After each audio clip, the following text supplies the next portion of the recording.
Halo Sumatera Utara, selamat sore pemirsa. Sumatera Utara hari ini kembali hadir menjumpai Anda edisi Selasa 1 November 2022. Bergabunglah bersama saya Muhammad Azril Nasution. Dan saya Azifah Zahrianis. Seperti biasa pemirsa, sejumlah informasi terkini seputar Sumatera Utara telah dirangkum tim redaksi kami untuk Anda. Dan berikut kita awali informasi selengkapnya.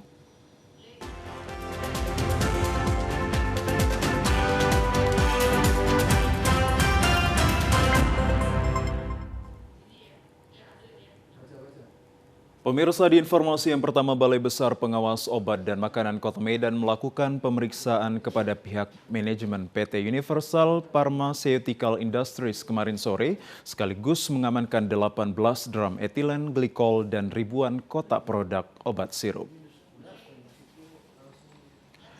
Pemeriksaan yang berlangsung di kantor Balai Besar Pengawasan Obat dan Makanan Kota Medan ini berlangsung sejak Senin pagi. Dalam pemeriksaan tersebut dihadiri Direktur Manajer Pemasaran dan Bendahara dari PT Universal Pharmaceutical Industries. Pemeriksaan terkait dengan temuan BPOM yang menemukan adanya kandungan etilen glikol dan dietilen glikol yang terkandung pada produk obat sirup Unibaby yang diduga kadar campurannya melewati ambang batas aman. Pihak perusahaan berdasarkan hasil pemeriksaan laboratorium memastikan kandungan etilen dan dietilen glikol berasal dari bahan baku yang mereka gunakan berupa cemaran yang terdapat pada profilen glikol yang melewati ambang batas aman.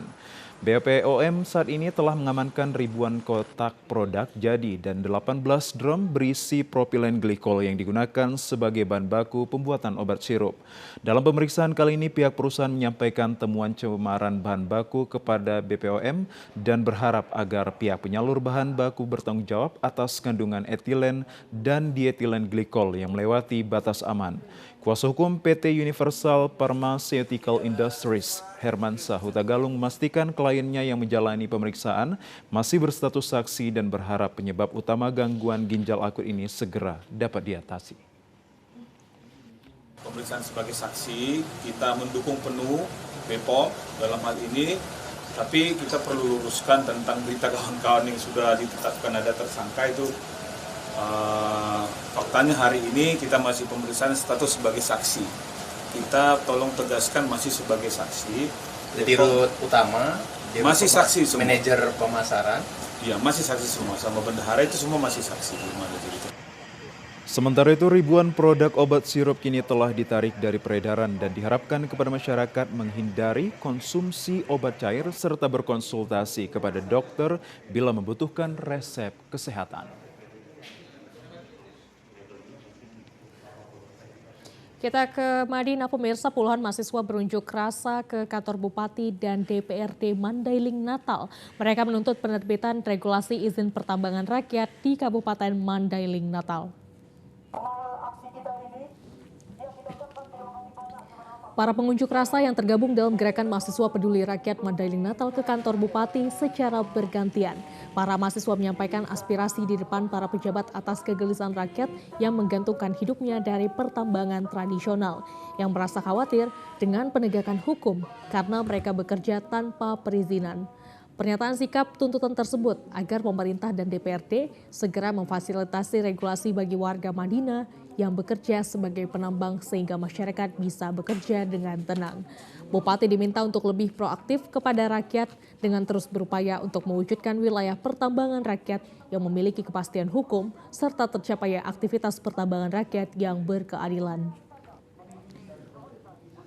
Dalam hal ini kami membawa aspirasi dari masyarakat yang menambang, ya, yang pada saat ini kita mendapat informasi bahwasanya hanya satu titik yang sudah dibuat sebagai tambang ilegal dan sudah tambang legal dan sudah ada WPR-nya dari Perda. Nah, untuk kawasan-kawasan lain ternyata itu belum ada. Nah, oleh karena itulah kami datang ke sini. Di mana itu?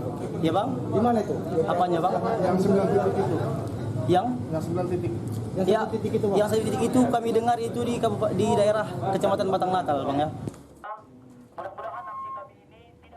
Aksi demo mahasiswa ini berlanjut ke gedung DPRD Mandailing Natal, juga menyampaikan tuntutan tentang regulasi izin pertambangan rakyat yang sudah dikeluarkan oleh pemerintah pusat di Kecamatan Batang Natal.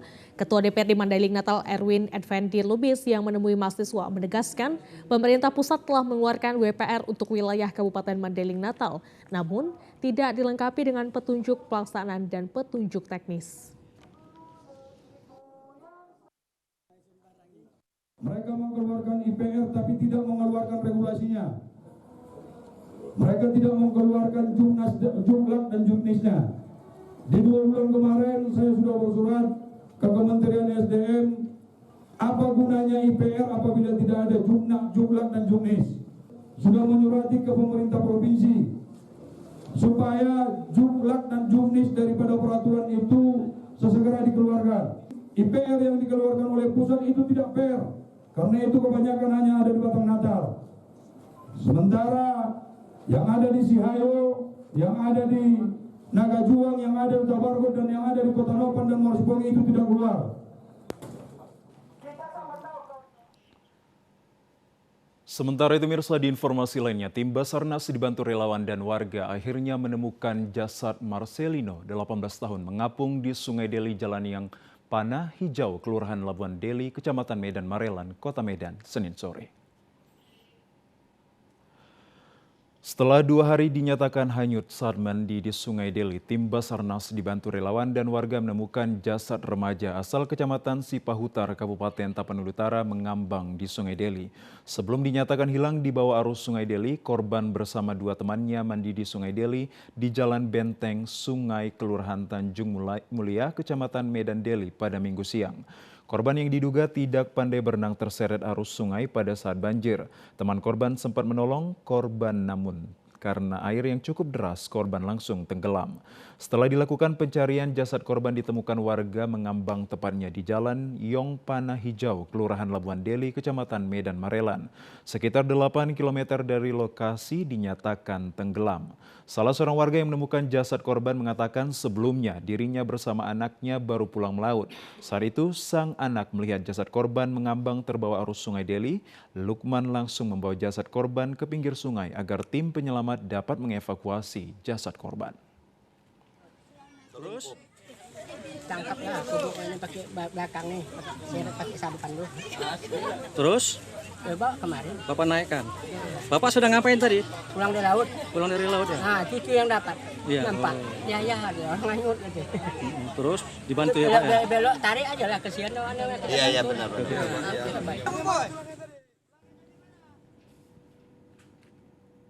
Kita ke informasi lainnya, pemirsa, sebanyak 1.305 personil TNI Polri gabungan disiagakan dalam rangka apel gelar pasukan pada persiapan pengamanan pemilihan kepala desa yang akan dilaksanakan Rabu 2 November 2022 besok.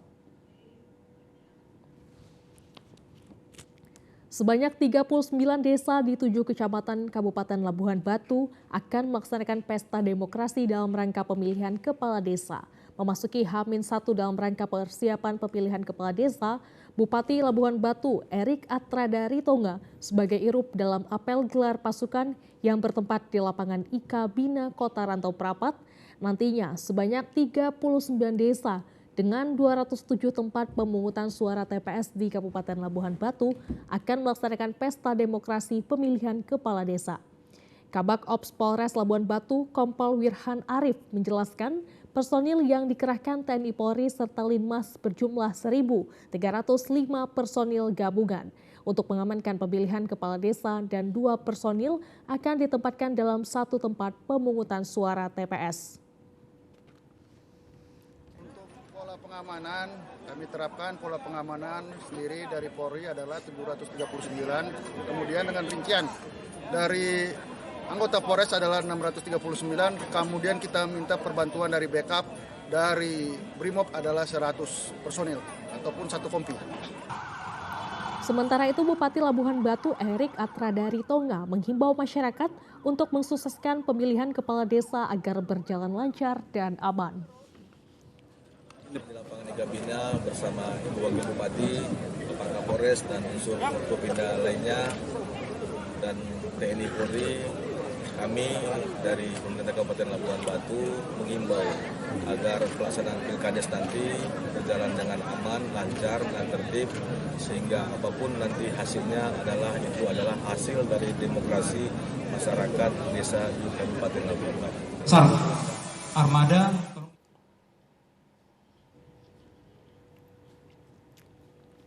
Pemirsa, rombongan jemaah umroh PT Gadika Mandiri Islami yang berasal dari Tanjung Balai telah kembali ke tanah air seusai 16 hari menjalani ibadah umroh plus, yakni perjalanan ke Eropa Timur dengan total 3 malam di Turki, di Madinah 4 malam, Kota Mekah 5 malam, dan diakhiri di Kuala Lumpur 1 malam. Kepulangan jemaah disambut haru dan bahagia oleh pihak keluarga siang tadi di Bandara Kuala Namu International Airport. Para jemaah umroh PT Gadika Mandiri Islami menyampaikan rasa syukur yang mendalam atas kesempatan luar biasa karena dapat menunaikan ibadah umroh serta dapat kembali ke tanah air dengan selamat dan sehat walafiat. Jemaah umroh PT Gadika Mandiri Islami merasa bersyukur bisa kembali ke Baitullah, sesuatu yang tidak bisa dibayangkan sebelumnya bahwa dengan bergabung PT Gadika Mandiri Islami bisa merasakan beribadah berkunjung ke Baitullah. Keberangkatan semakin spesial karena dapat menikmati negara Turki sekaligus menjalankan ibadah umroh, suatu pengalaman yang berharga. Sebab jemaah PT Gadika Mandiri Islami dapat sepuasnya menikmati perjalanan spiritual penuh dengan kenangan manis. PT Gadika Mandiri Islami menjaga profesionalitas dan kepercayaan para jemaah dengan terus mengedepankan pelayanan dan kepuasan, mulai dari keberangkatan, proses umroh, termasuk akomodasi transportasi hingga perjalanan wisata sejarah dengan mengunjungi sebagian peninggalan Rasulullah. Ada suatu hal yang plus mereka rasakan, bukan plus perjalanannya saja, tetapi plus wawasan. Mereka bisa melihat bagaimana sejarah Islam yang ada di Turki dan bagaimana wisatawan-wisatawan yang ada di Turki jauh lebih besar daripada wisatawan-wisatawan yang kita lihat di negeri kita. Begitu juga umroh, ibadah yang memang menjadi tujuan utama mereka di Madinah dan di Mekah, ini juga plus.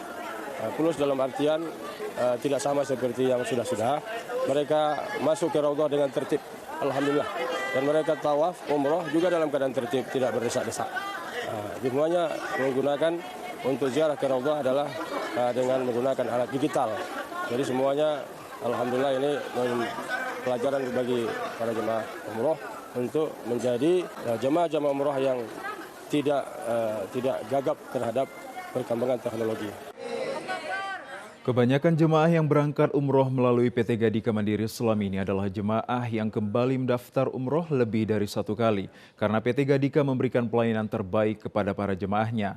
PT Gadika Mandiri Islami yang beralamat di Jalan Bajak 2 Medan berusaha menghadirkan sesuatu yang berbeda di mana nilai ibadah umroh memiliki nilai besar dari sekedar pelayanan biasa.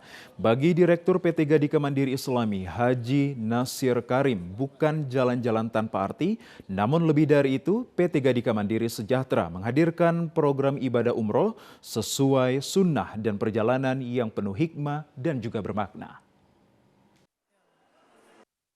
Harapan kemudian bahwa perusahaan ini tidak semata-mata untuk komersial, tetapi adalah mengembangkan untuk menanamkan nilai-nilai spiritual lewat ibadah umroh. Begitu juga harapan kita ke depan, masyarakat supaya berminat untuk melaksanakan ibadah umroh dan mengunjungi tempat-tempat bersejarah seperti di Turki, karena di sana akan dapat menambah wawasan intelektual kita. Senang, Bu.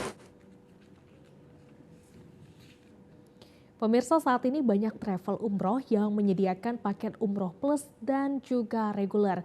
Nah, dibanding reguler, umroh plus memiliki keistimewaan tersendiri karena jemaah dapat menikmati wisata sejarah Islam termasuk nilai penting dari ibadah umroh tersebut. Pada dasarnya, antara umroh reguler dengan umroh plus memiliki kesamaan baik segi tempat melaksanakan ibadah dan kegiatannya. Hanya saja, untuk paket plus dibarengi dengan mengunjungi tempat ziarah di Mekah, Madinah, dan Turki, sedangkan paket reguler hanya fokus beribadah saja. Dari segi biaya juga berbeda, karena umroh plus Turki biasanya sedikit lebih mahal. Melihat peluang tersebut, PT Gadika Mandiri Islami dengan waktu ibadah mencapai 16 hari. Bagi Anda yang memiliki paket Umroh Plus akan mendapatkan fasilitas yang berbeda. Terlebih PT Gadika Mandiri Islami menawarkan paket perjalanan wisata religi ke negara Turki. Dengan alasan Turki negara yang memiliki pengaruh besar terhadap penyebaran Islam dan banyak sekali peninggalan yang berkaitan dengan Islam. Turki memiliki keunikan dan sejarah yang mendalam bagi Islam. Jemaah umroh melihat beragam kemegahan unik dari bangunan asli Islam di sana. Direktur PT Gadika Mandiri Islami, Ustadz Nazir Karim mengatakan pihaknya menjaga profesionalitas dan kepercayaan para jemaah terus dengan mengedepankan pelayanan dan kepuasan. Mulai dari keberangkatan, proses umroh termasuk akomodasi transportasi hingga perjalanan wisata sejarah dengan mengunjungi sebagian peninggalan Rasulullah. PT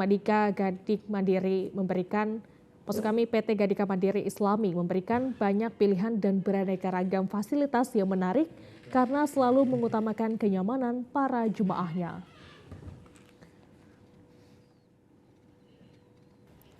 Nah pemirsa, atlet Mixed Martial Arts MMA asal Simalungun, Sumatera Utara, JK Saragi berhasil menang kontra atlet MMA dari Korea Selatan Ki Won Bin pada laga semifinal Road to Ultimate Fighting Championship UFC lalu.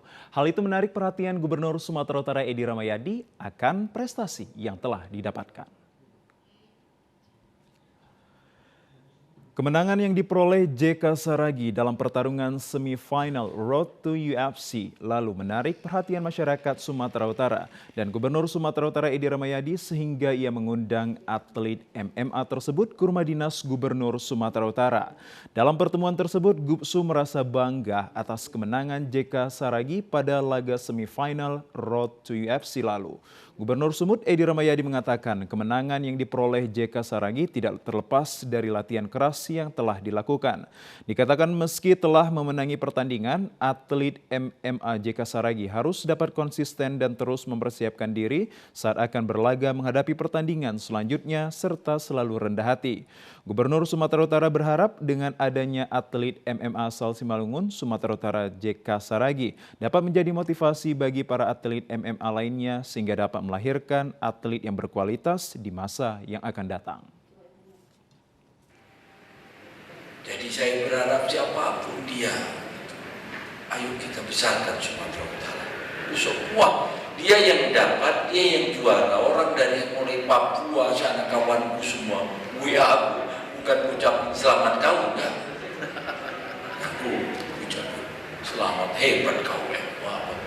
Oh iya lah, paten, begitu. Saya kan pantang diumbang.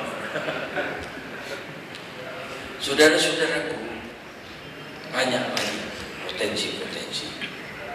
Ya, banyak saragi-saragi yang lain.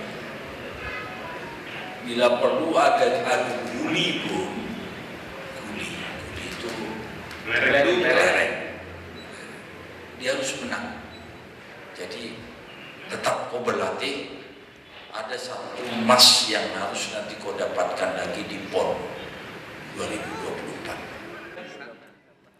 Sementara itu, atlet MMA asal Simalungun, Sumatera Utara JK Saragi dalam pertemuan tersebut juga meminta doa kepada Gubernur Sumatera Utara Edi Rahmayadi dan juga masyarakat Sumut untuk dapat bertanding pada bulan Februari 2023 mendatang melawan atlet MMA dari India. Ia juga meminta izin kepada Gubsu agar dapat memperbaiki jalan kampung halamannya di Bahpa Pusang, Kecamatan Raya, Kabupaten Simalungun, karena saat ini sepanjang 20 km menuju kampung halamannya kondisi infrastruktur jalan rusak berat, sehingga banyak para pelajar yang terhambat dalam menempuh perjalanan menuju ke sekolah.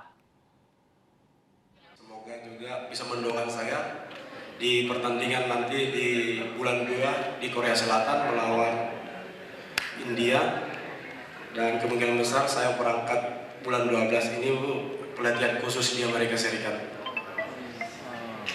Terima kasih. Bulan berapa? Bulan 12 saya berangkat ke Amerika Serikat, Pak. Oke, siapa yang ngongkosi itu? Kemungkinan besar ada sponsor dari Mola Australia, Pak. Ayo nanti aku uang jajan kau aja. Siap, Pak.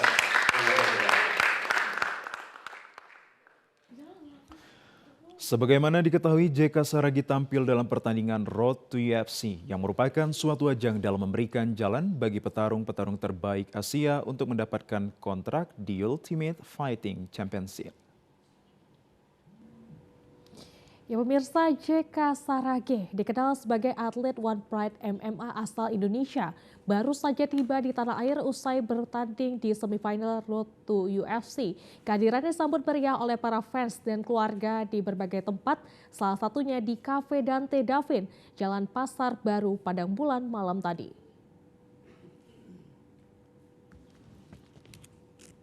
JK Saragih tampak memakai kaos t-shirt ketika sampai di Cafe Dante Davin. JK disambut meriah dengan tarian khas tortor. Masih dalam suasana Sumpah Pemuda, prestasi yang diraih JK Saragih menjadi hadiah peringatan Hari Sumpah Pemuda, di mana JK Saragih menjadi salah satu atlet dan se-Indonesia di bidang olahraga. Saat bertanding, JK Saragih memberikan dukungan dengan menonton bersama lewat penyambutan ini, memberikan semangat semoga ke depan meningkatkan prestasinya dan tetap juara membawa nama bangsa Indonesia, khususnya Simalungun, Provinsi Sumatera Utara. JK Saragih mengaku bahagia atas sambutan warga Sumut. Kedatangannya tidak lain pulang kampung terkait persiapan menuju final UFC. Ia akan berangkat ke Amerika untuk terus berlatih menghadapi semifinal. Harapan JK Saragih pada juara yang diraihnya tidak muluk-muluk. Ia ingin jalan-jalan ke kampung halamannya di Pasungsang diperbaiki. Karena saat ini kondisinya rusak parah dan minim penerangan sehingga mempersulit mobilitas masyarakat di sana. Pesan-kesannya itu sangat bangga dan ini menjadi motivasi saya terbesarnya untuk melaju ke babak final di Korea Selatan, dan ini menjadi pemacu semangat saya untuk semangat latihan dan bisa memberi yang terbaik nantinya. Dan saya kepada masyarakat Indonesia dan khususnya Sumatera Utara dan Simalungun selalu mendoakan saya, mendukung saya di setiap pertandingan saya dan di setiap pelatihan saya, semoga bisa memberi yang terbaik. Sebelumnya, JK Saragih lolos ke babak final Road to UFC di Etihad karena Arena Abu Dhabi Uni Emirat Arab. Pada Minggu 23 Oktober 2022, JK tampil mengesankan saat melawan petarung Korea Selatan Ko Won Bin. Dalam semifinal kelas ringan, sebuah pukulan telak dan keras mengantarkan petarung berusia 27 tahun ini meraih kemenangan KO pada ronde pertama. Yang pastinya kita harus berharap dan berdoa seluruh rakyat Indonesia berdoa di final nanti JK menang, karena memang tinggal satu kali permainan di Road to UFC, final nanti di Korea Selatan. Harapan kita masyarakat Indonesia dia harus menang karena ini berdampak terhadap negara, karena ini adalah suatu kebanggaan buat kita. Satu-satunya orang Indonesia yang menang yang masuk ke UFC. Ya pemirsa, kami ajak Anda ke informasi lainnya. Pemerintah Kota Medan merealisasikan janjinya dengan menyediakan 1 unit bus sekolah gratis khusus untuk mengangkut anak sekolah di Kelurahan Belawan, Sicanang, Kecamatan Medan Belawan untuk mengurangi biaya pasca bahan bakar naik untuk menekan angka kemacetan.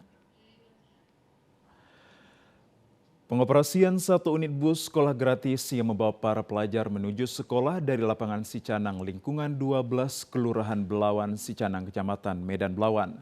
Bus sekolah dengan kapasitas 20 orang tersebut biasanya membawa para pelajar mulai tingkat sekolah dasar, sekolah menengah pertama dan sekolah menengah kejuruan. Beroperasinya dari pukul 6 pagi sampai dengan pukul 8 malam dan kembali beroperasi pada pukul 10.40 sampai dengan pukul 13 waktu Indonesia bagian Barat. Lurah Belawan Sicanang Debbie Fauziah mengatakan pemerintah Kota Medan merealisasikan janjinya dengan menyediakan 1 unit bus gratis untuk membawa dan mengantarkan anak sekolah dari dalam hingga keluar dari Kelurahan Sicanang. Selain mengurangi biaya pasca bahan bakar naik, juga membantu pendidikan di kawasan pesisir Belawan.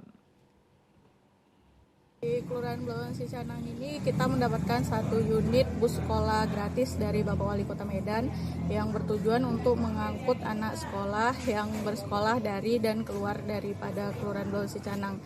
dan masyarakat di sini juga terbantu sekali karena itu merupakan aspirasi dari masyarakat di Kepulauan Ciganang terkait atas kenaikan harga BBM yang mengakibatkan kenaikan ongkos bagi anak sekolah, sehingga bus sekolah ini diharapkan sekali sangat membantu bagi anak-anak kita yang bersekolah agar tidak menambah biaya untuk pengeluaran ongkos. Sementara itu, orang tua siswa Muna mengatakan keberadaan bus gratis yang membawa anak sekolah ini membantu perekonomian mereka dan para orang tua merasa lebih tenang saat anaknya berangkat dan juga pulang sekolah. Ongkosnya kan berkurang kan gitu ya kan, jadi yang susah-susah kan jadi bisa datang kemari tertolong lah kan gitu. Adanya bus ini yang terjemput kan gitu. Harapan ke depannya seperti apa? Ya kalau bisa selamanya kan gitu. Kalau bisa ditambah unitnya kan gitu. Karena kan kapasitasnya kan sedikit ini kan anak sekolah lebih banyak lagi gitu. Sementara itu pemirsa, bus Transmetro Deli Medan telah memberlakukan tarif perjalanan senilai Rp4.300 untuk semua rute di Kota Medan. Bus Transmetro Deli Medan yang beroperasi sejak tahun 2020 lalu sebelumnya masih memberlakukan gratis bagi calon penumpang untuk semua rute.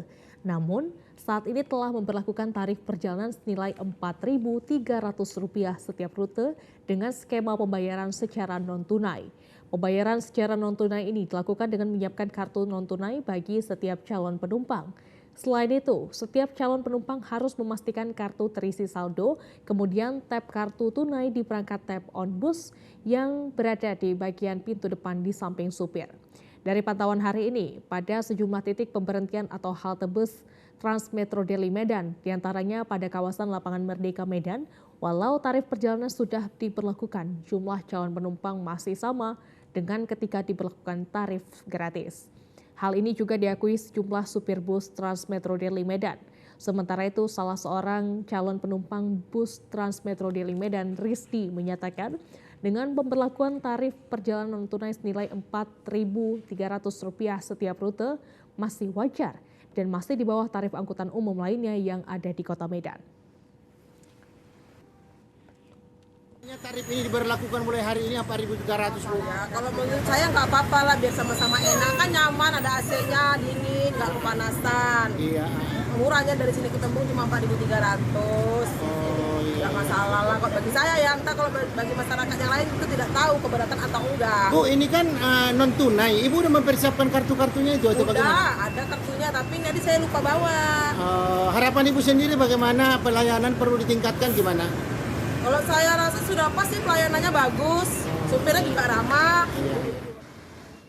Dari pantauan di sekitar ruas jalan Lapangan Merdeka Medan, pada titik pemberhentian bus ini masih relatif banyak calon penumpang menunggu yang selama ini menjadi pelanggan bus ini untuk tujuan berbagai rute di Kota Medan.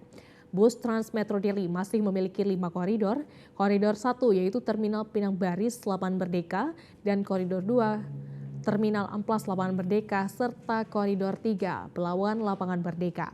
Sementara untuk koridor 4 Medan Tuntungan Lapangan Merdeka dan koridor ke-5 Tembung Lapangan Merdeka. Untuk semua koridor ini keberangkatan awal berbeda-beda, mulai dari keberangkatan awal hingga keberangkatan akhir hingga pukul 20:01 waktu Indonesia Barat.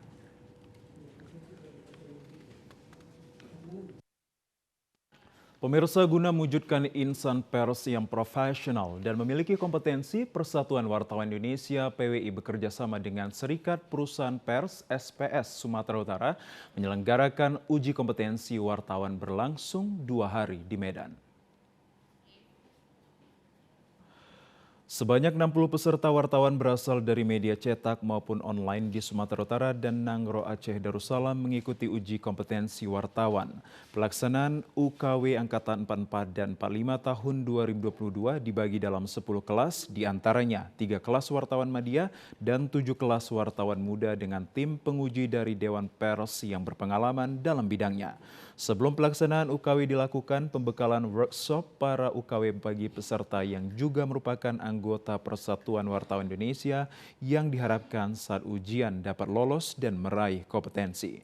Ketua PWI sekaligus Ketua SPS Sumatera Utara Varianda Putra Sinik mengatakan bersama pengurus gencar melaksanakan UKW guna menjawab tantangan di era globalisasi dan era digitalisasi terhadap insan pers.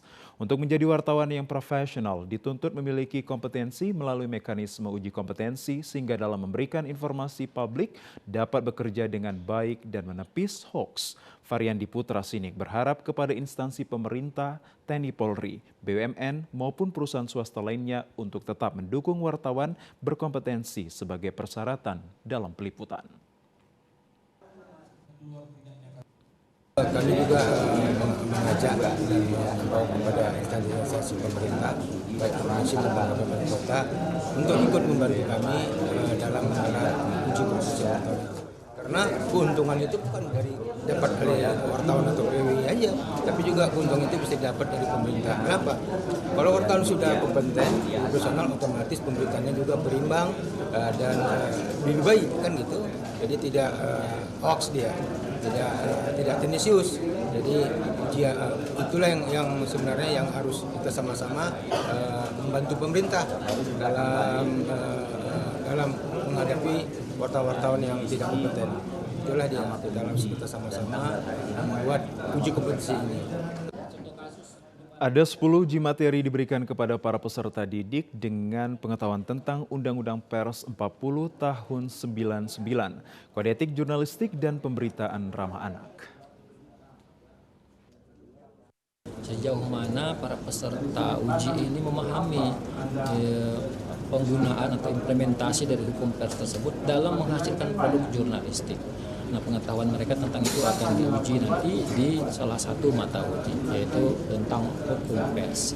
Harapannya tentu dia menjadi pembelajaran bagi para peserta uji hingga kemudian mereka yang sebelumnya tidak tahu menjadi tahu, yang sudah tahu sudah semakin tahu dan semakin paham hingga pers itu semakin kompeten, semakin profesional di dalam menjalankan fungsi persnya. Terlambatan manakala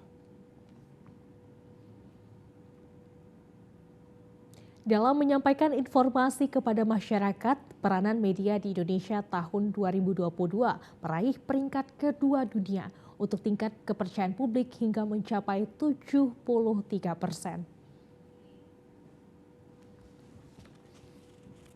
Tingkat kepercayaan publik terhadap media di Indonesia mencapai 73% berdasarkan laporan Edelman Trust Barometer 2022, naik 1 poin dari tahun lalu.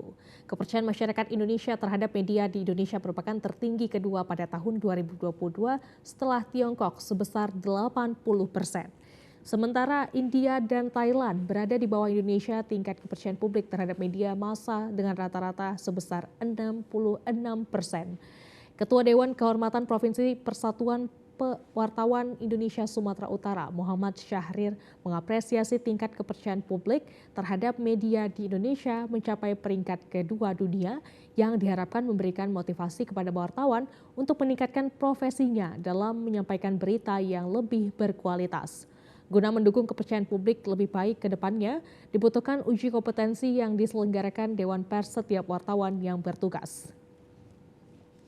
Survei ini memang baru disampaikan oleh lembaga survei ini yang menyebutkan posisi Indonesia itu berada dalam peringkat kedua terkait dengan kepercayaan publik terhadap media. Secara umum memang dari hasil survei itu kan ada 28 negara. Yang terbaik itu dalam survei itu disebutkan bahwasanya Cina dengan nilai 80%, kemudian Indonesia 73%. Wacana kepada kita agar bagaimana masyarakat bisa membuka diri. Karena tugas-tugas wartawan itu adalah menyampaikan berbagai informasi.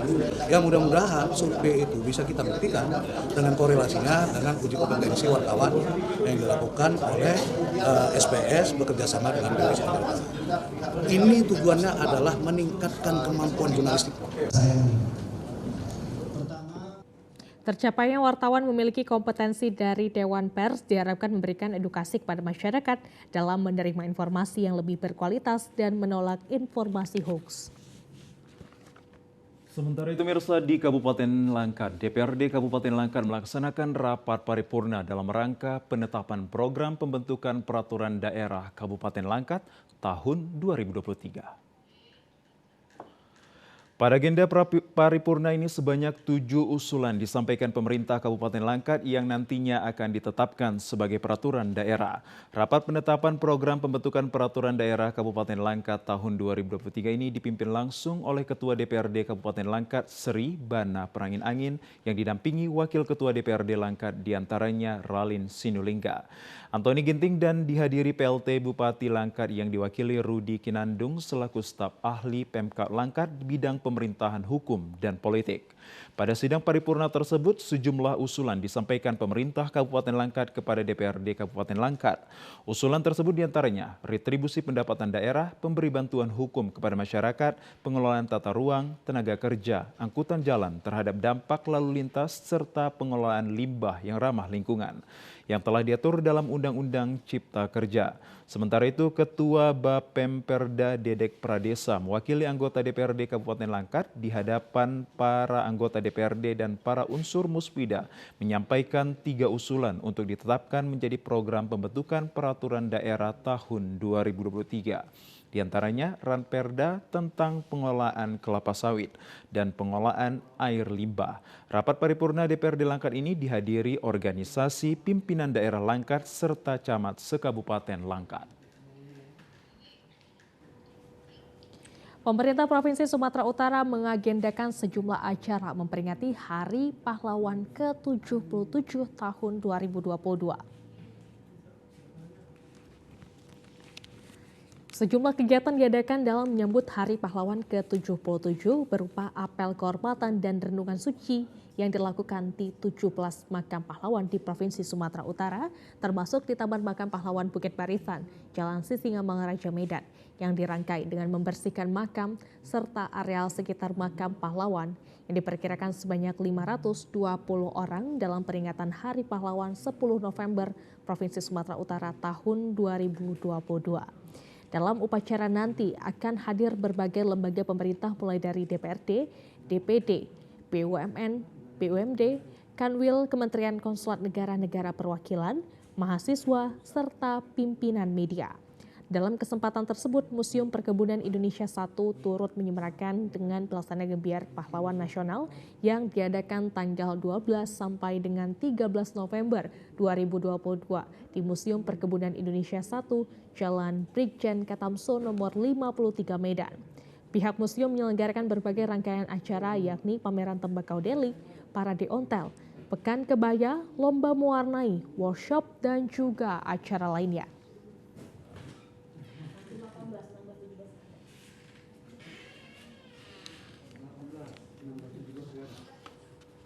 Ya pemirsa, kami ajak Anda untuk ke informasi lainnya. Asesmen nasional berbasis komputer ANBK yang diterapkan di sekolah termasuk di sekolah dasar menjadi salah satu solusi untuk meningkatkan mutu pendidikan di sekolah-sekolah.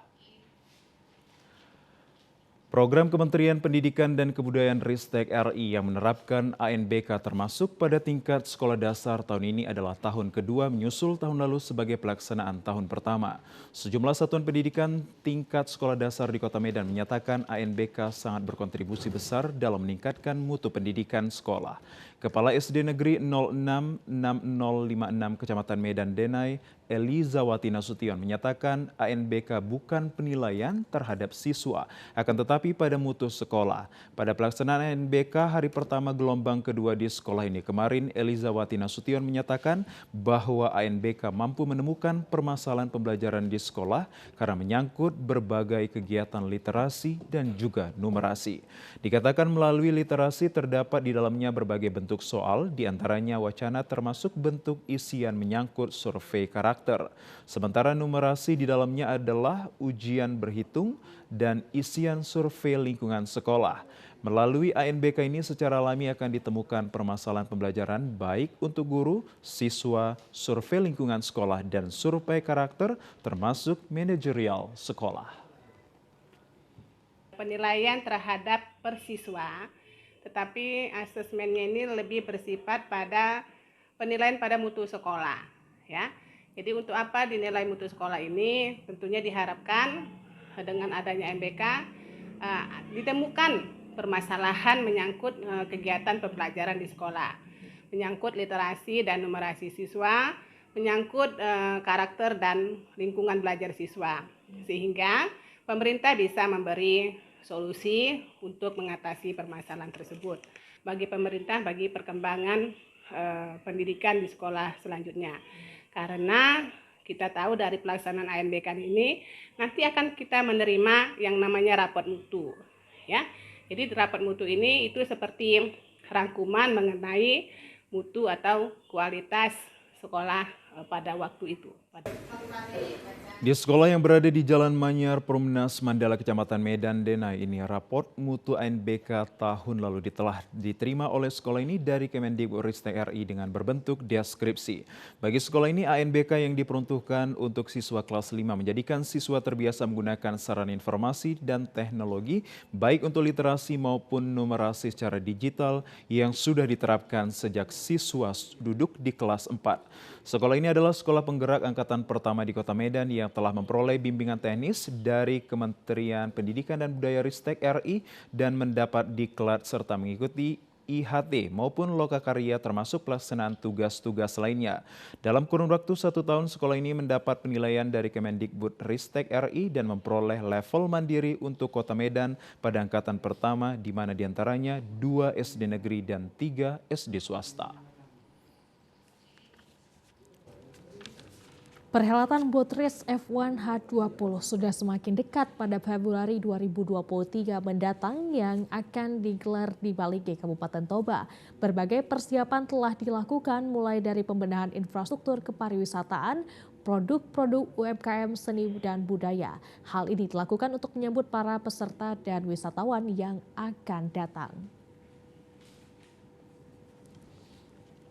PLT Kepala Dinas Kebudayaan dan Pariwisata Kabupaten Toba, Rusti Hutapea, mengatakan sebagai tuan rumah, sejauh ini pemerintah Kabupaten Toba terus berupaya melakukan beberapa persiapan dalam menyambut perhelatan boat race F1 H20. Penyambutan para wisatawan merupakan hal penting. Selain itu, rasa aman dan nyaman harus diutamakan, termasuk ketersediaan perhotelan, homestay yang layak bagi para wisatawan untuk menginap, dan kultur budaya serta adat istiadat Badak Toba yang menjadi satu upaya untuk memperkenalkan seperti tarian tortol dalam penyambutan tamu. Selain itu, alat-alat musik tradisional yang dapat dipertontonkan bagi wisatawan sehingga Kabupaten Toba mempunyai daya tarik tersendiri. Begitu juga peran serta para pelaku UMKM dengan pelatihan yang diberikan oleh Kementerian Kabupaten Toba. Maksud kami pemerintah Kabupaten Toba. Diharapkan dapat meningkatkan hasil-hasil produk lokal yang bermutu. Upaya ini dilakukan agar para wisatawan yang datang tidak hanya sekedar berkunjung, namun juga dapat menikmati pertunjukan seni dan budaya Badak Toba serta produk-produk UMKM. Kita sudah bersiap diri dalam rangka penyambutan event-event internasional ataupun nasional yang ada di Kabupaten Toba.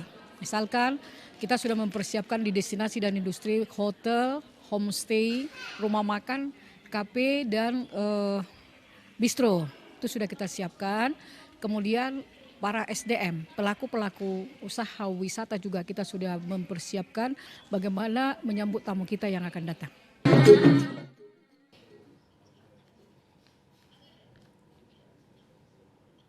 Nah, pemirsa, sebagai salah satu daerah dengan mayoritas penduduknya beragama Kristen dan pusat gereja Huria Kristen Batak Protestan, Tarutung dikenal dengan sejumlah lokasi destinasi wisata religi yang cukup menarik untuk dikunjungi para wisatawan.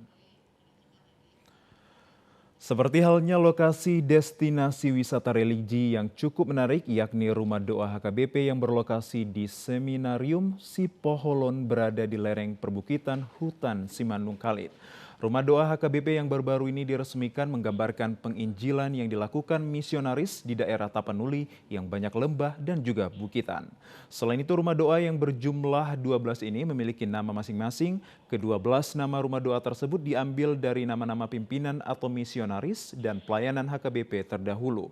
Sebagai salah satu daerah dengan mayoritas penduduknya beragama Kristen dan pusat gereja Huria Kristen Batak Protestan.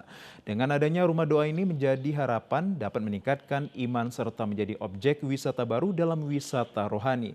Selain tempat ibadah terbuka untuk berdoa, rumah doa ini akan menjadi sebuah destinasi wisata baru yang dipadupadankan dengan nilai religi dan juga sejarah serta keindahan arsitektur di alam terbuka menjadi daya tarik tersendirinya.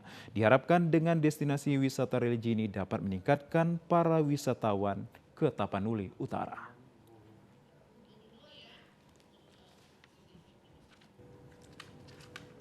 Ketua KONI Sumut John Ismadi Lubis meminta Ketua Persatuan Bola Voli seluruh Indonesia Sumatera Utara untuk memilih pemain yang siap dibina. Pernyataan tersebut disampaikan Ketua KONI Sumut John Ismadi Lubis saat membuka Pekan Olahraga Provinsi Sumatera Utara pada November 2022 dengan mempertandingkan 17 cabang olahraga. Di antaranya pertandingan bola voli putra-putri Porprofsu di Gor Futsal Disporasu kemarin sore. Porprofsu merupakan salah satu ajang seleksi atlet yang dipersiapkan menuju PON 2024. John Ismadi Lubis menjelaskan dalam pertandingan ini masuk 8 besar yang dimulai dari 32 besar dan 16 besar. Event ini merupakan pemilihan untuk atlet PON 2024 mendatang sebagai tuan rumah Sumut dan Aceh. Menurutnya hal ini merupakan kesempatan untuk membuktikan diri yang terbaik sebagai tuan rumah untuk menjadi juara dari atlet-atlet berprestasi menuju PON 2024. Sesuai tagline Maksud kami PON 2024, bersatu kita juara. Jika berjuang bersama, ia merasa yakin Sumut menjadi barometer bola voli. Ya, saya bola voli kali ini saya apresiasi ya. Karena Pekan Olahraga Provinsi ini dimulai dari 32 besar, seleksi menjadi 16 besar dan hari ini dimulai 8 besar. Sehingga ini betul-betul yang tersaring. Kita harapkan dari sinilah nanti atlet-atlet kita yang akan berprestasi menuju PON ke-21 tahun 2024.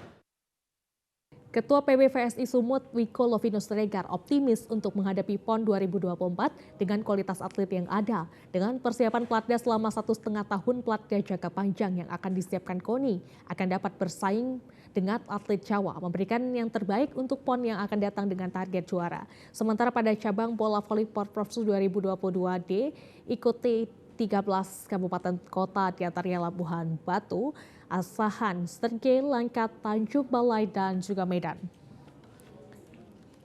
Optimis dengan proses yang sudah kita lakukan berapa bulan ini dan juga bisa dilihat kan anak-anak kita kualitasnya ini lain ini tinggi-tinggi dan skillnya juga tinggi. Mudah-mudahan dengan persiapan 1,5 tahun Platda jangka panjang yang akan disiapkan oleh KONI kita akan bisa bersaing lah dengan Jawa memberikan yang terbaik waktu nanti PON yang akan datang.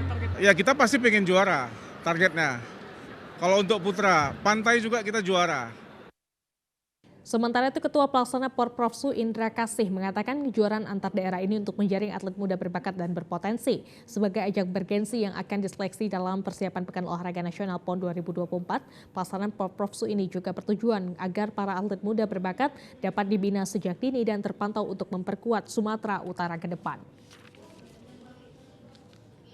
Nah pemirsa, kami ingatkan kembali kepada Anda bahwa mulai pertanggal 2 November 2020 TV analog akan dihentikan.